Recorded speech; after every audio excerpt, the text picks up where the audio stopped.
अगर आपको भी बायो में 360 फुल मार्क्स लाने हैं तो ये वीडियो आपके लिए है। सिर्फ मैं ही नहीं, मेरे साथ साथ एम्स के वो टॉपर जो कि 360 में से फुल मार्क्स ला चुके हैं, वो लोग भी अपना एक्सपीरियंस शेयर करने वाले हैं कि उन लोगों ने कैसे बायो में फुल मार्क्स स्कोर करे। फर्स्ट अटेम्प्ट वाले भी और ड्रॉपर वाले दोनों मेडिको आपको बताने वाले हैं कि वो बायो में कैसे फुल मार्क्स ला सके। तो नो प्रमोशन नो बकवास, सीधी बात करूंगा। मैं इस वीडियो में ये बताने नहीं आया हूं कि बायो में 360 लाना तो एनसीईआरटी पढ़ो, भाई ये सबको पता है। इस वीडियो में ये बताने वाला हूं कि एनसीईआरटी को मास्टर कैसे करना है, कैसे एक्चुअल में क्या स्मार्ट तरीका है जिससे टॉपर एम्स के टॉपर फुल मार्क्स स्कोर करते हैं, तो वो आपको इस वीडियो में मिलने वाला है। मैं सच बता रहा हूं, ये 5 स्टेप फॉलो कर लो, गारंटी दे रहा हूं मैं कि ये चीज फॉलो कर लोगे तो 100% आपके फुल मार्क्स आ जाएंगे। देखो यार, आपको भी पता है बायोलॉजी में स्कोर करना कितना जरूरी है, क्योंकि इतना कंपटीशन बढ़ चुका है ना कि अगर उसमें वो बायो के मार्क्स ऐसे हैं कि फ्री के हैं। अगर एनसीईआरटी को अपन ने अच्छे से कर लिया तो 360 नंबर आपके कहीं नहीं गए, और अगर वो आपने कर लिया ना तो आपका सिलेक्शन कहीं नहीं गया।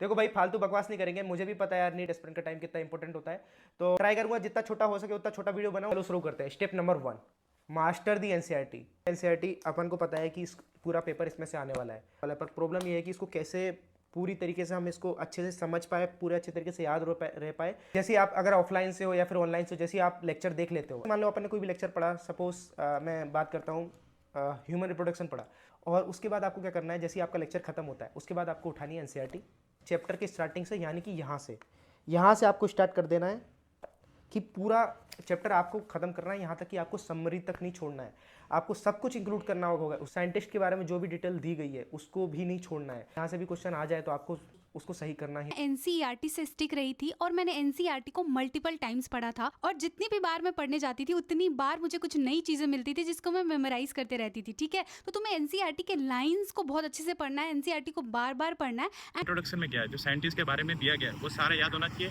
और साइंटिस्ट ने क्या डिस्कवर किया था वो भी याद होना चाहिए, और साथ ही में थ्योरी तुम्हारी एकदम अच्छे से होनी चाहिए। साथ में समरी, जो तुमने चैप्टर पढ़ा है वही दिया गया, लेकिन समरी में कुछ एक्स्ट्रा पॉइंट भी दिए गए, वो भी तुम्हें याद होने चाहिए।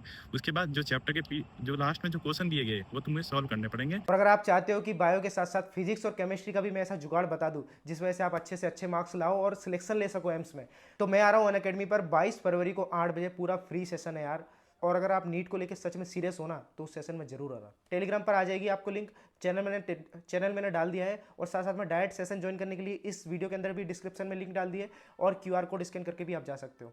Step 2, PYQs are king. मैंने ऐसा क्यों बोला ये आपको अभी समझ में आ जाएगा। देखो एनसीईआरटी पढ़ना ये तो आपको पता है, और क्वेश्चन ऐसा तो नहीं है कि आपने एनसीईआरटी पढ़ ली तो जाके सही करके आ जाओगे। आपको एक बार देखना पड़ेगा कि नीट के पीवाईक्यू में, मतलब प्रीवियस ईयर क्वेश्चन में कैसे कैसे क्वेश्चन पूछे गए हैं, और अगर जब आपको ये पता चल जाएगा कि कैसे क्वेश्चन पूछे गए, तभी तो आप आगे जाकर उस चैप्टर से कोई भी क्वेश्चन आएगा तब सही कर पाओगे। पीवाईक्यू बहुत जरूरी है। यहाँ तक कि अगर आप पीवाईक्यू कर लेते हो ना बहुत अच्छा स्कोर, तो सिर्फ पीवाईक्यू करके ही स्कोर कर सकते हो। तो एनसीईआरटी के अलावा और कोई दूसरी बुक यूज़ करने की ज़रूरत नहीं है। 2010 के बाद से जितने भी नीट के पेपर हो चुके हैं, 25-26 जितने भी हो चुके हैं, वो सारे के सारे आपको कर लेने हैं। और 2010 से पहले भी बायोलॉजी के जो भी पीवाईक्यू थे वो पुरानी एनसीईआरटी पे बेस्ड थे। मतलब पहले अलग एनसीईआरटी आती थी, थोड़ी मोटी थी, अब देन पतली हुई, अभी तो और काफ़ी पतली हो चुकी है। तो सब कुछ एनसीईआरटी से स्टार्टिंग से ही आ रहा है। अब बात आती है पीवाईक्यूज को सोल्व करना कैसे है। तो सबसे पहले क्या करना है, आपने कोई भी एनसीईआरटी की रीडिंग लगाई, कोई भी चैप्टर आपने पढ़ा। अब उसके बाद क्या करना है, आपको उस चैप्टर का कोई भी एक बुक ले लो, चैप्टर वाइज एनसीईआरटी के क्वेश्चन वाली, जो भी आपको बेस्ट लगे वो आप खरीद लो। सपोज आपने कोई चैप्टर पढ़ा, उसके पीवाईक्यू चैप्टर वाइज दिए होना चाहिए उस बुक में कि 2010 में एक क्वेश्चन आया, 2011 में एक क्वेश्चन आया इस चैप्टर से, ये पूरा आपको पता होना चाहिए ताकि आप वो अच्छे से समझ पाओ कि उस चैप्टर में कैसे क्वेश्चन पूछे जा रहे हैं। और उसको ऐसे सॉल्व नहीं करना है कि हमने एनसीईआरटी रेटिंग लगा ली और बस जाके क्वेश्चन कर लिया और आंसर की से ढूंढ लिए, ऐसा नहीं करना है बिल्कुल। तो वही प्रैक्टिस करना है जो कि आप नीट एग्जाम में देने वाले हो। ठीक है, आपको चैप्टर का नाम लिखना है ऊपर, और आपको एक से लेकर जितने भी क्वेश्चन आपको सॉल्व करने हैं सबके सारी नंबरिंग डाल लो, और फिर बाद में क्या करना है, आपको एक एक करके क्वेश्चन सोल्व करते जाना है, और जो भी आंसर है आप लिखते जाओ, और उसके बाद आपको आंसर की से मैच करना है। और अगर जो क्वेश्चन गलत हुआ है तो वैसा का वैसा क्वेश्चन जो जिस टॉपिक से गलत हुआ है एनसीईआरटी में जाओ, उसको देखो कि भाई किस टॉपिक से ये चीज़ गलत हुई है, उस टॉपिक को पूरा पढ़ो। अब नेक्स्ट टाइम एक चीज़ याद रखना, अगर उस टॉपिक से आपका क्वेश्चन गलत होता है तो यार कोई मतलब नहीं है सब प्रैक्टिस करने का। आपको ऐसे स्ट्रॉन्ग कर लेना उस टॉपिक को कि नेक्स्ट टाइम ऐसा होना चाहिए कि ये क्वेश्चन तो मेरे से गलत ना हो।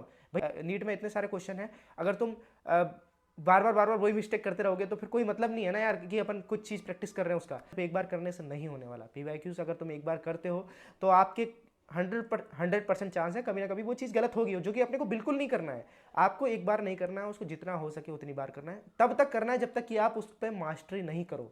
जब तक आपको नहीं लगता कि मैं ये क्वेश्चन आएगा तो मैं ये सही कर लूँगा, तब तक आपको करते रहना है उसको। Step number 3, 300 questions rule. देखो यार 300 क्वेश्चन आपको कोई भी चैप्टर के करने पड़ेंगे। कोई भी चैप्टर ले लो, कोई भी उठा लो, अगर तुम 300 क्वेश्चन कर ले तो यार पूरा चैप्टर उसमें कवर हो जाता है। हर टाइप के क्वेश्चन करने हैं आपको, ऐसा नहीं कि आपने सिंपल 1 लाइन वाले क्वेश्चन कर लिए। हर टाइप के क्वेश्चन करने, एसेशन रीजन और स्टेटमेंट वाले हर टाइप के आपको क्वेश्चन करने रहेंगे। और उसके लिए ज़्यादा हो सके उतना ज़्यादा क्वेश्चंस लगाओ एंड हर टाइप के क्वेश्चंस लगाओ। Assertion reason, statement based, match the following, हर तरीके के क्वेश्चंस पे तुम्हारी कमांडिंग होनी चाहिए। जो भी बुक आपको सही लगे वो आप यूज़ कर सकते हो यार। हम लोगों ने master the NCERT, MTG, finger tips, ये सब चीज़ें यूज़ करी थी। मैं ये नहीं बोलूँगा कि यही बुक खरीदो। आज के टाइम पे जो मार्केट में बेस्ट बुक चल रही है वो आप खरीदो। पहले आपने पीवाईक्यू कर चुके हैं और अब सेकंड फेज है, इसमें उस चैप्टर के 300 एमसीक्यू लगाना है। अगर ये चीज़ हो गई तो उस चैप्टर का क्वेश्चन कहीं नहीं गया। अगर उस चैप्टर से नीट में क्वेश्चन आ जाए तो आपका गलत नहीं होने वाला किसी भी हाल में। अगर आपने 300 क्वेश्चन लगा लिए तो 300 क्वेश्चन लगाने का सीधा सिंपल सा तरीका है, बुक में जाके 90 क्वेश्चन सिलेक्ट करो, 1 से लेकर 90 तक सिलेक्ट करो और आपको वही सेम चीज़ लिखना है, गिनती लिख देना है और आपको जो जो आंसर आ रहा है लिखते जाना है। और अगर जो आपका गलत होता है सेम चीज़ आपको रिपीट करनी है, एनसीईआरटी के वो टॉपिक में जाना है और वहाँ पर जाकर देखना है कि वो टॉपिक से आपको नेक्स्ट बार वो क्वेश्चन गलत नहीं होना चाहिए। ये 300 क्वेश्चन करने के बाद आपके 90% चांस बढ़ जाते हैं कि उस चैप्टर का नीट में अगर क्वेश्चन आ जाता है तो आपसे गलत नहीं होगा।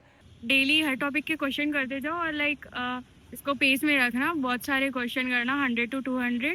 स्टेप नंबर 4, हाईलाइट का रियल सीक्रेट। एनसीईआरटी में आप पूरी रंग दो, उसको इंद्रधनुष बना दो, उसका रेनबो मत बनाओ यार। मैंने ऐसे ऐसे लोग देखे हैं ना जो पूरी एनसीईआरटी को रंग चुके हैं, 5 साल से प्रिपरेशन कर रहे हैं और अभी तक उनके बायो में 250 नंबर नहीं आ पा रहे हैं। क्या रीज़न है, क्या मतलब है उसका, वो मैं आप ध्यान से सुनना। देखो आप एनसीईआरटी को पूरा का पूरा रंग दोगे, जब आप रिवीजन करने बैठोगे तो आपको क्या पता चलेगा, पूरे सब कुछ तो आपने हाईलाइट कर दिया। भाई तुमको ये नहीं पता कि तुमको ध्यान किस पर देना है, वो बहुत ज़रूरी है। अगर आपको पूरी बुक हाईलाइट करनी थी तो बिना हाईलाइट और हाईलाइट करने में कोई फर्क ही नहीं रहा ना यार। आपको हाईलाइट करना है, ध्यान से सुनना। देखो जितनी भी लिस्ट दिख रही है ना, ये सब चीज़ें आपको हाईलाइट करनी है और अगर ये हाईलाइट कर लोगे ना तो तभी आपको उस चीज़ पर ध्यान जाएगा ना। जब भी आप रिवीजन करोगे तब उस पर स्पेशल ध्यान देना है और अगर आप उसको स्पेशल वैल्यू नहीं दोगे, उसको भाव नहीं दोगे तो यार वो क्वेश्चन जब आएगा तो आपका तो गलत ही होगा ना यार। Step 5, diagram, tables and flow chart. देखो यार अब आपको क्या करना है, एनसीईआरटी में बहुत सारा डाटा ऐसा है जो कि पूरा पूरा थ्योरी में, बस ये समझो कि आपको पूरा पूरा थ्योरी में दे दिया कि भाई तुम पढ़ लो, जो करना है वो करो, उतना दिमाग में घुसेड़ लो। एनसीईआरटी में पूरी लाइन दी हुई रहेगी, पूरा पैराग्राफ के रूप में दिया हुआ है। अब आपको जितना हो सके उतना उसको फ्लो चार्ट में कन्वर्ट करना है, क्योंकि याद रखना जो अपन पढ़ रहे हैं उससे ज़्यादा मेमोरेबल चीज़ होती है जो आप पिक्चर में देखते हो। ये तो आपको ही पता है यार कि आप मूवी देखने जाओगे ना तो कोई भी चीज़ बहुत अच्छे से याद रह जाएगी। क्यों? क्योंकि वो उसको आपने पिक्चर के रूप में देखा हुआ है। तो वैसे ही करना है, फ्लो चार्ट में बनाना है।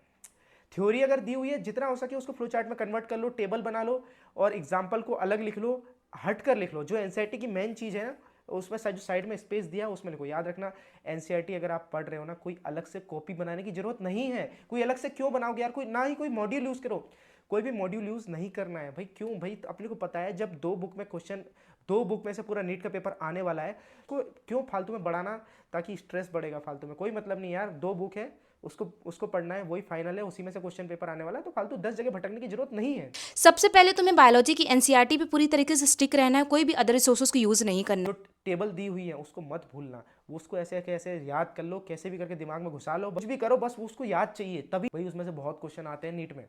और याद रखना जो डायग्राम दिए हुए हैं वो डायग्राम की लेबलिंग के साथ उसका पूरा डायग्राम आपको याद होना चाहिए। बहुत सारे नीट एस्पिरेंट उसको छोड़ देते हैं यार, वो सोचते हैं कि क्या ही डायग्राम आएगा। डायग्राम भी आ सकता है, उसकी लेबलिंग भी इंपॉर्टेंट है, कभी कभी वहाँ से भी क्वेश्चन बन सकता है। आपको एनसीईआरटी के जितने भी फ्लो चार्ट्स है या डायग्राम्स है उन पे बहुत ज़्यादा फोकस करना है, उनमें से डायरेक्ट क्वेश्चन आते हैं। ये मत बोलना कि एनटीए ने चीटिंग करी यार, डायग्राम में से क्वेश्चन दे दिया और पेपर की स्टार्टिंग होने से पहले साइंटिस्ट वाले पेज में से क्वेश्चन दे दिया। तो भाई वो सब एनसीईआरटी का पार्ट है यार, क्वेश्चन कहीं से भी आ सकता है। फाइनल स्टेप, अगर आपने ये फॉलो कर ली तो भाई गारंटी दे रहा हूँ कि आपके फुल मार्क्स कहीं नहीं गए। आपने एनसीईआरटी पढ़ी, पीवाईक्यूज क्यों करें? क्योंकि आप समझ पाओ कि पैटर्न कैसा है, क्या क्या क्वेश्चन आ रहे हैं। 300 क्वेश्चन क्यों करें? कि जो भी चैप्टर था उसको अच्छे से समझ पाओ कि हाँ कहीं से भी क्वेश्चन मेरा छूटना नहीं चाहिए। अब ये जो इंपॉर्टेंट है ना वो इंपॉर्टेंट स्टेप है, ध्यान से सुनना, ठीक है। अब आपको करना है पूरी एनसीईआरटी का रिवीजन, 11th 12th दोनों मिलाकर। कैसे करना है देखो भाई, इस बात में मैं प्रमोशन नहीं करूंगा, तुम्हारे फ्यूचर का सवाल है यार। क्योंकि तुमको अगर तुम गलत टेस्ट सीरीज ज्वाइन कर लेते हो जहाँ पर मिस्टेक्स है, बहुत सारी गलतियां हैं, और अगर आपने वैसी की वैसी याद कर ली तो भाई बहुत बड़ी मिस्टेक हो जाएगी। भाई जो भी बेस्ट टेस्ट सीरीज है ना वो ज्वाइन करो यार। पैसे मत देखो, डॉक्टर बन जाओगे तो ये तुम्हारी 5 मिनट की इनकम होगी। केवल और केवल मॉक टेस्ट देना है। इससे पहले तुमने जो भी मॉक टेस्ट दिए थे उसमें बायोलॉजी के क्वेश्चन को अच्छे तरीके से रिवाइज करना और देखना है कि तुमने क्या गलती की थी। Chapter wise unit wise revision किया, अब आपका रिवीजन होना चाहिए यूनिट वाइज। पहले 3 यूनिट, फिर 6 यूनिट, फिर पूरी 11th, फिर पूरी 12th और फिर पूरा का पूरा सिलेबस। ऐसे धीरे धीरे बढ़ना है। अगर आप तो डायरेक्ट फुल सिलेबस पे छलांग मार दोगे तो यार नंबर गिर जाएंगे, कॉन्फिडेंस डाउन हो जाएगा और सब कुछ खत्म हो जाएगा। ये बिल्कुल मत करना। धीरे धीरे धीरे धीरे इंक्रीज करो, तभी तुम्हारे नंबर बढ़ेंगे, तभी कॉन्फिडेंस रहेगा। कॉन्फिडेंस बहुत ज़्यादा जरूरी है यार नीट में। रिवीजन होगा पूरे टेस्ट सीरीज के बेस पर। कैसे? जैसे सपोज आपने कि ये 3 चैप्टर, कोई भी 3 चैप्टर ले लिए। अब इस 3 चैप्टर का समझ लीजिए कि 5 दिन बाद आपका पेपर होने वाला है, तो उसके लिए आपको करना क्या है कि वो चैप्टर आप पढ़ लो अच्छे से, एनसीईआरटी में एक बार फिर से रीडिंग मार लो, टेस्ट सीरीज के शेड्यूल के अकॉर्डिंग आपको रिवीजन करना पड़ेगा। मैं जितने भी क्वेश्चंस होते थे उनकी प्रैक्टिस करता था, मैक्सिमम जितने टेस्ट दे सकता था वो देता था और उसका एनालिसिस करता था। और 300 क्वेश्चन जो मैंने सॉल्व करे थे उसकी एक इंपॉर्टेंट बात याद रखना कि अगर आपने कोई क्वेश्चन गलत किया उसमें, इंसान ही यार कहीं ना कहीं गलती होती है, कुछ ना कुछ क्वेश्चन गलत हो ही जाएंगे। अब उस गलती को सुधारना कैसे है? उस बुक में ऐसे रेड कलर से मार्क कर दो या स्टार बना दो कि हाँ ये क्वेश्चन मेरा गलत हुआ है, ये क्वेश्चन मेरा गलत हुआ है। अब नेक्स्ट टाइम जब भी आप सॉल्व करना, उस जो गलत वाले क्वेश्चन है ना उसको जरूर ध्यान देना।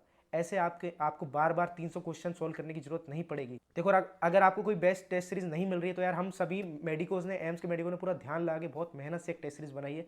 पूरी एनसीईआरटी बेस्ड हमने कोशिश करी है, हर एनसीईआरटी की लाइन खत्म हो जाए, कोई एरर नहीं है इसमें। टेस्ट सीरीज का नाम क्रैक नीट है, ऑनलाइन और ऑफलाइन दोनों जगह आपको मिल जाएगी। दोनों की लिंक मैं डिस्क्रिप्शन में डाल दूंगा, आप परचेस कर सकते हो ऑनलाइन या ऑफलाइन। मैं नहीं बोलूंगा कि आप यही टेस्ट सीरीज खरीदो, जो आपको बेस्ट लगती है वो टेस्ट सीरीज आप खरीद सकते हो। अब मैं बोल सकता हूँ अगर आपने ये सब कर लिया तो बायोलॉजी में मास्टरी कर चुके हो। एनटीए वाला कितना ही कठिन क्वेश्चन बना ले, कितना ही कठिन पेपर बना ले, पर अगर आपने ये चीजें कर ली है तो भाई 100% गारंटी है कि कहीं भी आपके 360 नंबर कहीं नहीं गए। डिस्कस करने वाले की सिली मिस्टेक कैसे कम करें, अगर आपके मार्क्स कम आ रहे तो इसको कैसे इंक्रीज करें, और सबको जो भी डाउट हो, जो भी आपके दिमाग में सवाल हो ना, जो कुछ मन में घुसा हुआ है सब आपके वहां पे आके पूछ सकते हो। फ्री सेशन है, लाइव इंटरेक्शन होगा। कमेंट में ये बता के जरूर जाना कि आपका ड्रीम कॉलेज और ड्रीम मार्क्स क्या है। देखो यार मैनिफेस्ट करने से सपने सच में सच होते हैं यार, क्योंकि एम्स में आने से पहले ही अपनी इंस्टा आईडी का नाम लक्ष्मण वर्मा एम्स रख लिया था।